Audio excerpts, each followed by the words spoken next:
Good morning everyone. दोस्तों, आप सभी का स्वागत है आज के डेली करंट अफेयर सेशन में, जिसमें देश दुनिया की तमाम खबरें हम हर रोज की तरह पढ़ेंगे, रिवाइज करेंगे, रिकॉल करेंगे। तो ये क्लास मैं लाइव नहीं ले पा रहा दोस्तों, और इस कुछ टेक्निकल रीजंस की वजह से घर से ही आपके लिए रिकॉर्ड कर रहा हूँ ये क्लास। तो दोस्तों, आज सबसे पहले हम पढ़ेंगे हमारी जो हमने सैटरडे पढ़ा था रिवीजन। लेकिन सैटरडे की रिवीजन से भी पहले आप सभी से पूछना चाहूंगा कि आजकल मैं आपके लिए दोस्तों 3 मिनट का करंट अफेयर पढ़ा रहा हूं, ताकि आपकी शाम को रिवीजन अच्छे से हो सके। तो वो आपको सेशन कैसा लग रहा है वो भी मुझे कमेंट बॉक्स में जरूर जरूर जो है बताएं। तो दोस्तों, सबसे पहले हम बात करेंगे, उस दिन हमने सबसे पहली न्यूज पढ़ी थी आर्यन वार्ष्णेय की। तो ये भारत का 92nd ग्रैंड मास्टर जो है ये दोस्तों बना। मैंने उस दिन भी बताया था, फिडे जो एक अंतरराष्ट्रीय ऑर्गेनाइजेशन है, चेस की रेगुलेटरी बॉडी है, और इसके द्वारा जो है अगर कोई भी प्लेयर अंतरराष्ट्रीय गेम्स में 2500 पॉइंट्स जीत लेते हैं तो उसको ग्रैंड मास्टर की उपाधि मिल जाती है। और दोस्तों, ये उपाधि मिली है भारत के आर्यन वार्ष्णेय को, और ये ऐसी उपाधि पाने वाले भारत के दोस्तों 92nd 92 में जो है ये हमें जो देखने को मिला है 92nd जो है ये ग्रैंड मास्टर बने हैं। और यहाँ पर मैंने बताया था जुकेश जी के बारे में, जिनको लास्ट ईयर मेजर ध्यानचंद खेल रत्न अवार्ड भी मिला था। फिर हमने महेंद्र सिंह धोनी की बात की, और ये दोस्तों जो अभी 19 मतलब आज से शुरुआत हो रही है पुणे में दोस्तों, और ये किस चीज की शुरुआत हो रही है? इंटरनेशनल साइकिलिंग रोड रेस की। तो भारत में जो है साइकिलिंग इतना पॉपुलर तो नहीं है, लेकिन दोस्तों अब आहिस्ता आहिस्ता इसको पॉपुलर करने के लिए दोस्तों जैसे यूरोप में या साउथ अमेरिका में ये बड़ा पॉपुलर है, तो भारत में अब इसका ब्रांड एम्बेसडर महेंद्र सिंह धोनी को नियुक्ति की गई है। और बजाज द्वारा ये पुणे की जो ग्रैंड टूर 2026 है उसको स्पॉन्सर्ड किया जा रहा है। तो याद रखें। साथ ही साथ बताया था भारत और श्रीलंका के बीच अभी जो टूर्नामेंट दोस्तों भारत और श्रीलंका जो होस्ट करेंगे T20 टूर्नामेंट, और उसके जो ब्रांड एम्बेसडर हैं वो जो है रोहित शर्मा रहने वाले हैं। क्रिकेट की बात कर रहे हैं तो बता दूं, इंडिया और न्यूजीलैंड के बीच जो 3 मैचेस की सीरीज ओडीआई, दोस्तों कल भारत और ओडीआई के बीच तीसरा मैच था, और कल का मैच भारत हार गया है। मतलब भारत ये श्रृंखला 2-1 से न्यूजीलैंड से हार गया है। फिर मैं आपको स्टूडेंट्स को ये भी बताना चाहूंगा, जो स्टूडेंट्स जो हैं अभी हमारे साथ जुड़े हैं, हिंदी माध्यम के विद्यार्थी, दोस्तों आप यहाँ पर देख ही रहे हैं, हम आपको हिंदी में भी कंटेंट प्रोवाइड करते हैं। हाँ, रोज प्रोवाइड करते हैं, हिंदी भी यहाँ पर आप देख सकते हैं और अंग्रेजी भी। तो ये बड़ा इंपॉर्टेंट है। बहुत सारे हिंदी माध्यम के विद्यार्थियों को जो है ये समस्या हमेशा रहती थी। तो अब सरकार ने डिसाइड किया है कि अभी जो बजट सेशन आएगा तो उसमें दोस्तों ये सीड एक्ट 2026 लेकर आएंगे, जो कि यहाँ पर आप देख सकते हैं सीड एक्ट ऑफ 1966 को रिप्लेस कर देगा। दोस्तों, इसको रिप्लेस करने का मतलब ये होगा कि अब अगर भारत में अगर किसी को बीजों का वितरण करना है, उसे बेचना है, तो दोस्तों उसको सरकार से पहले अपने पास रजिस्ट्रेशन करवानी पड़ेगी। सरकार के पास रजिस्ट्रेशन होगी तो ऐसी उम्मीद है कि बाजार में जो नकली सीड्स बिकते थे, नकली दवाइयां जो बिकती थी, उनके ऊपर काफी हद तक जो है पूरी हद तक प्रतिबंध जो है लग सकेगा, और साफ सुथरे बढ़िया क्वालिटी के सीड्स किसानों तक पहुंच पाएंगे। इस पर्पज से शिवराज सिंह चौहान ने बताया कि भाई ताकि हम क्वालिटी जो सीड्स है दे सकें, फीक अनऑथराइज सीड्स जो है रोक सकें, तो हम जो हैं बजट सेशन में ये बिल लेकर आ रहे हैं, इससे कि भारत में सीड रेवोल्यूशन होगी। फिर हमने पढ़ा फ्री ट्रेड एग्रीमेंट, और भारत और यूरोपियन यूनियन दोस्तों करेगी 25 तारीख को उर्वला वेन जो है वो भारतीय दौरे पे आ रही हैं। उर्वला वेन और एंटोनिया कोस्टा बहुत बार बता चुका हूं, बार बार बता चुका हूं, ये इस बार के हमारे मुख्य अतिथि जो है रहेंगे, चीफ गेस्ट जो है वो रहने वाले हैं 26 जनवरी को। और फ्री ट्रेड एग्रीमेंट का मतलब है दोस्तों कि भाई उनके ऊपर डबल टैक्सेशन नहीं लगता, और टैक्सों में काफी रियायत जो है दे दी जाती है। फ्री ट्रेड एग्रीमेंट मतलब फ्री ट्रेड का मतलब है टैक्सेशन नहीं लगेगा, मतलब जो कस्टम ड्यूटी जो है नहीं लगती है। और खास तौर पे ये समझौता उस समय हो रहा है जब यूएस की वजह से भारत के जो व्यापारी हैं, यूरोप के व्यापारी हैं, उन पर कड़े प्रतिबंध या कह लीजिए बहुत ज्यादा टैरिफ के कारण उनको वहां से बहुत बड़े नुकसान हो रहे हैं।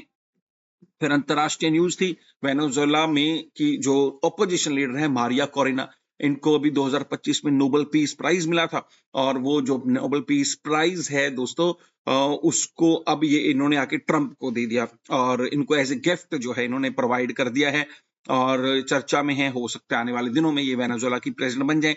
फिलहाल तो डेल्सी रोड्रिग्स, आपको याद होगा, जो वाइस प्रेसिडेंट थे, उनको शपथ दी हुई है, और मेडाकस तो अभी न्यूयॉर्क की जेलों में ही जो है वो बंद है, मदुराओ, सॉरी माफ कीजिए, ठीक है। फिर वेनेजुएला की इस बड़ी घटना के बाद हमने कुछ अपॉइंटमेंट्स की बात की थी रिसेंटली, जैसे हमने आईटीबीपी की बात की थी, तो दोस्तों शत्रुजीत सिंह कपूर उसके जो है नए कमांडिंग ऑफिसर बने हैं, चीफ ऑफिसर, जो जनरल। फिर हमने बात की थी बीएसएफपी, बॉर्डर सिक्योरिटी फोर्स, वहां पर जो चीफ बने वहां पर हमारे प्रवीण कुमार जी। और तीसरी जो हमने राकेश अग्रवाल की बात की थी, नेशनल इन्वेस्टिगेशन एजेंसी, और उसके साथ साथ ये एंथ्रोपिक, ये अमेरिकन बेस्ड एआई कंपनी है, जो इंडिया में अपना बेंगलुरु में हेडक्वार्टर खोल रही है, और इंडिया के लिए इन्होंने अपना मैनेजिंग डायरेक्टर जो है दोस्तों, यहाँ पर आप तस्वीरें देख रहे हैं आयरना घोष की, आयरना घोष को जो है वो बनाया गया है। तो यमन का जो प्रधानमंत्री का दोस्तों इस्तीफा हमने बात की थी, स्वीकार हो गया है, और वहां के जो दोस्तों प्रधानमंत्री जो है, उसके बाद अब वहां के जो विदेश मंत्री हैं शाया मोहसिन जंदानी, तो सलेम बिन का इस्तीफा हो गया, और शाया मोहसिन जंदानी जिनको कि सऊदी अरेबिया का जो है बड़ा मतलब बैकअप है, और अब जो है वो प्रधानमंत्री बन गए हैं, और अपनी कैबिनेट का एक्सपेंशन भी जो है वो जल्दी ही करेंगे। तो यमन में भी प्रधानमंत्री जो है बदल दिए गए। तो ये सारी न्यूज हमने सैटरडे को पढ़ी थी, तो रिवीजन आपकी अच्छे से जरूर जो है आपने, अगर अभी आप रिवीजन कर रहे हो तो सारी चीजें रिकॉल जो है एक बार जरूर हो गई होंगी। दोस्तों रिकॉल करना बहुत जरूरी है, तभी चीजें लंबे समय तक याद रह सकती हैं। ठीक, और चलते हैं आज की न्यूज की तरफ। दोस्तों आज 19 जनवरी है, और 19 जनवरी को हम सेलिब्रेट करते हैं हमारा ये जो एनडीआरएफ डे। ठीक है, तो दोस्तों जब मैं एनडीआरएफ की बात करता हूँ, नेशनल डिजास्टर रिस्पॉन्स फोर्स, ये इंडिया की specialised multi disciplinary high tech force है, जो कि दोस्तों नेचुरल या फिर मैन मेड जितने भी डिजास्टर हैं उनसे लड़ने के लिए बनाई गई हैं। और ये दोस्तों जो अलग अलग भारत की 7 पैरामिलिट्री फोर्सेस है ना, उन्हीं में से कुछ लोगों को भी इनमें से चुना गया है। 16 अलग अलग बटालियंस जो है बनाई गई हैं, ताकि search and rescue teams, canine units, medical personnel, और दोस्तों ताकि इन कैलेमिटीज से जो है, फ्लड्स हुआ, अर्थक्वेक हुआ, साइक्लोन हुआ, आपने देखा था ना अभी साइक्लोन दितवा आया था श्रीलंका में, वहां पर कौन गया भारत की तरफ से? एनडीआरएफ की टीम्स तो गई। हमने जो है ऑपरेशन बंधु जो है चला रखा था, या फिर म्यांमार में ऑपरेशन ब्रह्मा जो चला, एनडीआरएफ की टीम गई। तो दोस्तों यहाँ पर जो है ये जो टीम्स हैं बहुत जबरदस्त हैं, और उनका जो रेजिंग डे है हम हर साल 19 जनवरी को सेलिब्रेट करते हैं। उम्मीद करूंगा आपको जनवरी के अभी तक इंपॉर्टेंट डे जो सारे पढ़ाए हैं, चाहे वो 4 तारीख हो, 4 तारीख को ब्राइल्स डे, फिर दोस्तों 6 तारीख को जो है हमने पढ़ा हमारा सिद्धा डे था, हाँ जी बिल्कुल सिद्धा डे। ठीक है, फिर 9 तारीख को प्रवासी भारतीय दिवस, 10 तारीख को हमने पढ़ा वर्ल्ड हिंदी दिवस, फिर 11 तारीख को लाल बहादुर शास्त्री जी की जो है पुण्यतिथि थी, 12 तारीख को हमने विवेकानंद जी का जन्मदिन, राष्ट्रीय युवा दिवस, फिर 14 तारीख और 15 ये दोनों आर्मी से जुड़े हुए थे दोस्तों, 14 को वेटरन्स आर्मी और 15 को आर्मी, और 16 को नेशनल स्टार्टअप डे। और ये रेजिंग डे है किसका? 19 तारीख एनडीआरएफ का, नेशनल डिजास्टर रिस्पॉन्स फंड। फिर उसके बाद जो है दूसरी जो न्यूज है आज की, वो जुड़ी हुई है हमारी राष्ट्रपति द्रौपदी मुर्मू जी ने दोस्तों जो हमारा सेंट्रल विजिलेंस कमीशन है, जिसे हम सीवीसी बोलते हैं, तो वहां पर नए विजिलेंस कमिश्नर की अपॉइंटमेंट कर दी है। ऑफिशियली तौर पे राष्ट्रपति ही विजिलेंस कमिश्नर की अपॉइंटमेंट करती है। इनका नाम है परवीन वशिष्ठ। तो दोस्तों जो है परवीन वशिष्ठ ने जो है अभी शपथ ले ली है। ये 1991, यहाँ पर मैं अंडरलाइन भी कर रहा हूँ, आईपीएस ऑफिसर हैं बिहार कैडर के, 30 साल का ऑफिसर है दोस्तों इनका, investigation, internal security, law enforcement में, और इसके अलावा हमारी होम गृह मंत्रालय में भी बहुत अहम पोजीशंस पर, जैसे joint secretary, additional secretary, special secretary जो हैं वो रहे हैं बिफोर द रिटायरमेंट, और अब इनकी नियुक्ति जो है विजिलेंस कमिश्नर के तौर पे कर दी है। देखो ये सारे नाम बड़ी इंपॉर्टेंट पोजीशन, जैसे कि जस्टिस सूर्यकांत है हमारे चीफ जस्टिस, जैसे कि कैग जो है हमारे संजय जी, ठीक है, फिर संजय मूर्ति, फिर जैसे हमारे चीफ जो हैं, हमारे जो गवर्नर हैं आरबीआई के, ठीक है, संजय मल्होत्रा जी, आर्मी के जनरल्स हैं, चाहे वो हमारे उपेंद्र द्विवेदी जी हों, चाहे वो डीके त्रिपाठी जी हों, ठीक है, हमारी नेवी में, चाहे वो अमरप्रीत सिंह जी हों, ये सारे नाम, और अनिल चौहान हमारे सीडीएस। तो ये जो की पोजीशंस पे बैठे व्यक्ति हैं, इनके नाम तो आपको पता होने ही चाहिए। और अभी आज तो हमने, या सैटरडे को हमने राकेश अग्रवाल, शत्रुजीत सिंह कपूर और साथ ही साथ प्रवीण कुमार, इनके भी नाम पढ़े, है ना। तो ये इनको याद करते रहो हमेशा, दिन में 2 बार, 4 बार, 5 बार इनकी रिवीजन जो है करते रहनी है। फिर आईटीबीपी, जो भाई जिसके बारे में हमने पढ़ा था, शत्रुजीत सिंह कपूर, तो दोस्तों इन्होंने 5वीं LG cup ice hockey title, ये दोस्तों लद्दाख में कारगिल में इसका आयोजन किया गया था, और ये 5वां इसका एडिशन था, इसे जीत लिया है। और इन्होंने दोस्तों लद्दाख स्काउट्स को हरा के इसे जीत लिया है। तो चैंपियनशिप ऑल्सो फीचर्ड, इसमें स्केटिंग इवेंट्स भी थे और कई सारी एग्जीबिशंस भी थी, जो कि भाई जम्मू एंड कश्मीर लद्दाख की टीम्स ने उसमें जो है पार्टिसिपेट किया। तो यहाँ पर लेफ्टिनेंट गवर्नर जो है कविंदर गुप्ता, तो वो पर आए थे और उन्होंने जो है ये ट्रॉफी वगैरह जो है इनको जो है दी थी। तो ये दोस्तों सारे ही भारत के विंटर स्पोर्ट्स का हिस्सा हैं, और ये LG cup, ice hockey cup, तो आईटीबीपी द्वारा जीत लिया गया। तो बड़ा इंपॉर्टेंट है, महत्वपूर्ण है। इस तरह के क्वेश्चन कभी कभार जो है उम्मीद होती है वो आ सकते हैं। फिर दोस्तों रिजर्व बैंक ऑफ इंडिया जो है, उन्होंने कहा है कि हम इंप्रूव करेंगे ombudsman scheme to solve consumer grievances redressal.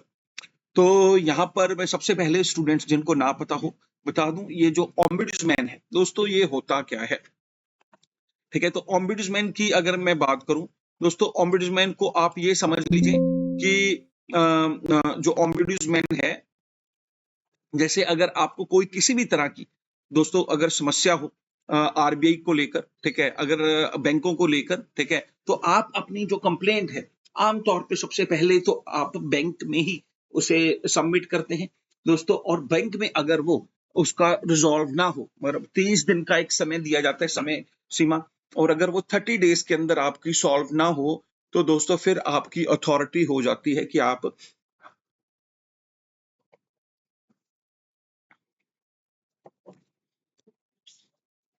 तो फिर आपकी अथॉरिटी हो जाती है कि आप आरबीआई बैंकिंग ओम्बुड्समैन में जाके अपनी शिकायत जो है वो कर सकते हैं। तो इसको लेकर यहाँ पर पिक्चर थोड़ी सी डल आ रही है, मैं इसको थोड़ा ठीक कर लूं। हाँ जी, तो आप इसकी शिकायत कर सकते हैं। और दोस्तों यहाँ पर जो ओम्बुड्समैन ऑफिस जो है, आपको दोस्तों भारत में जहां पर भी आरबीआई की ब्रांच है, जैसे आमतौर पे ये किसी भी राज्य में वहाँ की कैपिटल, जैसे अगर मैं बात करूं, ये सेशन आपके लिए चंडीगढ़ से होते हैं, तो चंडीगढ़ में दोस्तों जो है कैपिटल है ये पंजाब हरियाणा की, तो यहाँ पर सेक्टर 17 में इसका ऑफिस है।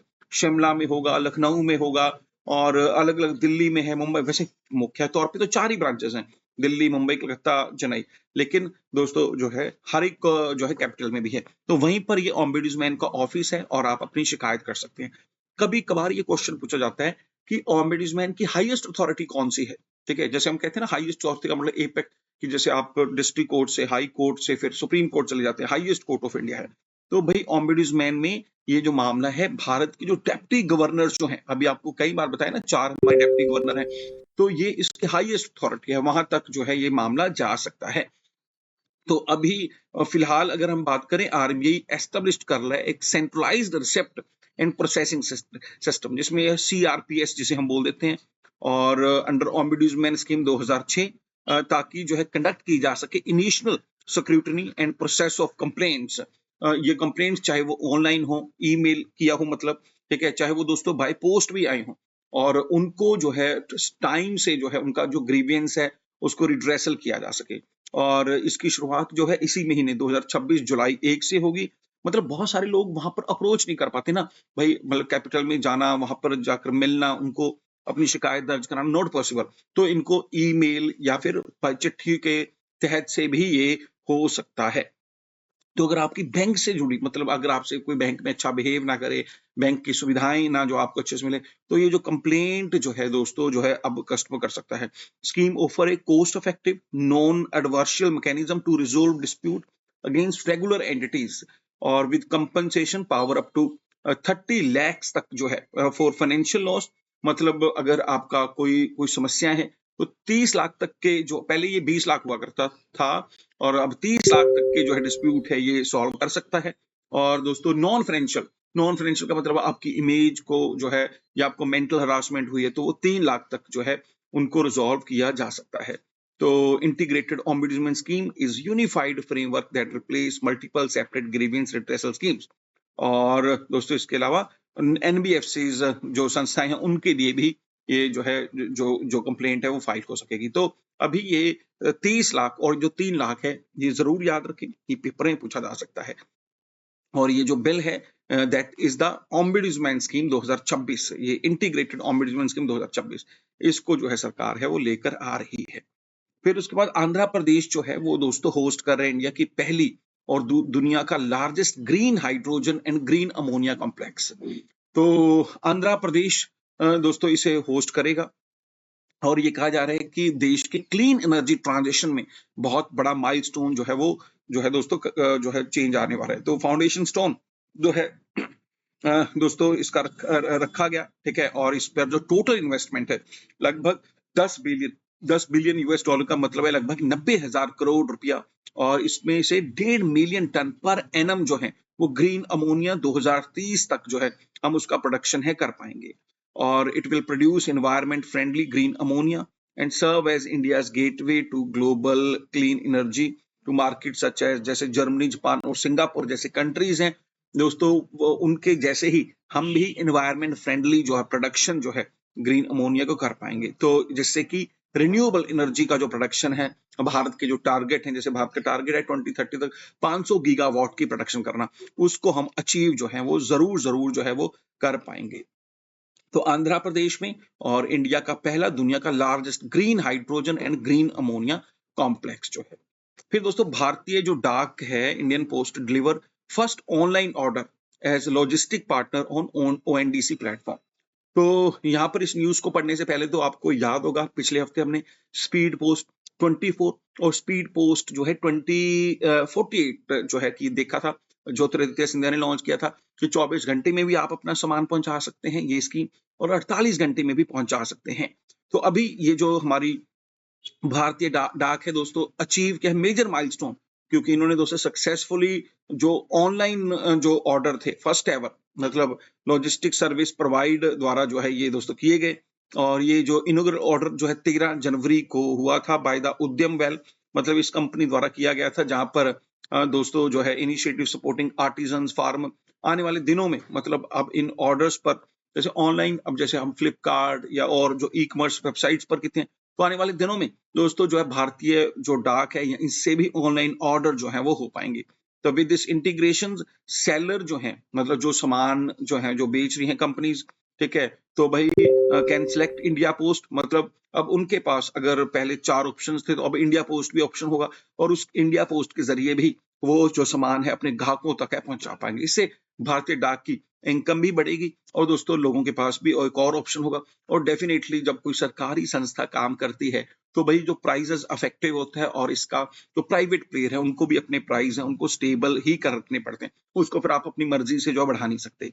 तो ये जो दोस्तों जिसका पहला ऑर्डर जो है किया है ओएनडीसी का, open network for digital commerce, एक government backed e commerce network है जो कि department of promotion industry internal trade द्वारा जो है वो लॉन्च किया गया था, ताकि ई कॉमर्स में भी जो है भारतीय डाकें काम कर सके। तो दोस्तों ये ओपन नेटवर्क डिजिटल कॉमर्स हो सकता है आने वाले दिनों में इसका नाम कई बार सुनने को मिले, क्योंकि ये एक जो है, क्योंकि दोस्तों भारतीय डाक की जो अप्रोच है, जो दोस्तों रीच है वो लास्ट विलेजेस तक है। तो डेफिनेटली आखिरी विलेज तक, क्योंकि अभी भी ये जो प्राइवेट कंपनीज है गांव वगैरह में ज्यादा डिलीवरी नहीं करती, तो अब ओएनडीसी जो है डाक भारतीय डाक के लिए जो है ये जो काम करने जा रही है, तो गांव में भी ई कॉमर्स का जो बिजनेस है वो जो है बहुत ज्यादा बढ़।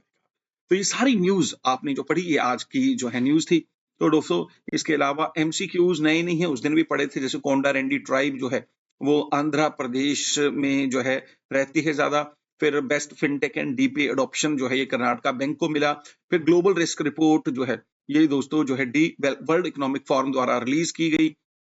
मियावाकी मेथड जो है, ये दोस्तों एक मेथड है जहां पर डेंस अफोरेस्टेशन कर दी जाती है स्मॉल एरियाज में यूजिंग नेटिव स्पीसीज, और इसे मियावाकी मेथड जो बोलते हैं।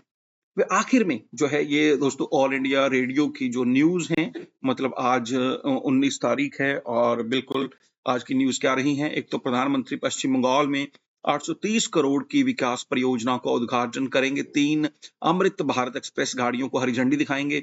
हमारे लिए इंपॉर्टेंट नहीं है। फिर दोस्तों भारतीय जनता पार्टी अपना राष्ट्रीय अध्यक्ष जो है चुनेंगी। छत्तीसगढ़ के बीजापुर जिले में सुरक्षा बलों के साथ मुठभेड़ में 6 माओवादी मारे गए, 4 माओवादी महिला भी थी। यहाँ पर याद होगा आपको, एक तो मध्य प्रदेश ने अपने आप को माओवादी फ्री अनाउंस कर दिया है, ये आपको डेफिनेटली याद होगा। दूसरा, हमने पढ़ा था कि भारत जो होम मिनिस्ट्री ने टारगेट रखा है कि अभी 2026 में 31 दिसंबर तक भारत को जो है माओवादी फ्री जो है वो कर दिया जाएगा, तो ये एक टारगेट रखा है। फिर अमेरिका के जो डोनाल्ड ट्रंप ने नरेंद्र मोदी से गजा में स्थायी शांति के लिए शांति बोर्ड में शामिल होने का निमंत्रण दिया है, और ये डोनाल्ड ट्रंप बोल रहे हैं ताकि भाई ये जो इजराइल और हमास के जो युद्ध हैं उनको जो है रोका जा सके। फिर जो यूएई के राष्ट्रपति जो शेख मोहम्मद बिन जायद हैं वो आज भारतीय यात्रा पर आएंगे। यूएई को लेकर हमने पहले भी हम पढ़ चुके हैं। एक तो ये यूके में अपने बच्चों को दोस्तों स्कॉलरशिप पे इन्होंने अभी मना कर दिया है, पढ़ा था। और फिर जो है लास्ट में जो है न्यूजीलैंड ने भारत को 41 रन से हरा के तीसरा मैच जीत लिया और 2-1 से सीरीज जो हम आपको बता चुका हूँ। तो दोस्तों यहीं पर आज का सेशन कंप्लीट करेंगे। उम्मीद करूंगा सेशन अच्छा लगा होगा। अच्छा लगा तो इसे शेयर लाइक जरूर जरूर करें, और 3 मिनट सेशन भी आपको जरूर देखना है। धन्यवाद। Thank you so much.